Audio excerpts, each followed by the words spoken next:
Here I have Xiaomi Redmi 9C, and today I'm going to show you how to enter FastBoot mode on this device. So first of all, what you have to do is to hold down power key, then tap power off to turn your device off, and after it turns off completely, what you have to do is to hold down combination power key and volume down for a few seconds.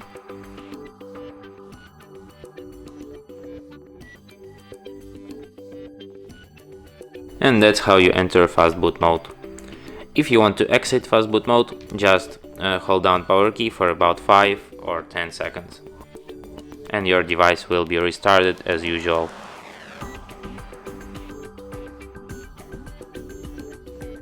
And that's it. Thanks for watching. If you find this tutorial useful, don't forget to hit that like button and subscribe to our channel.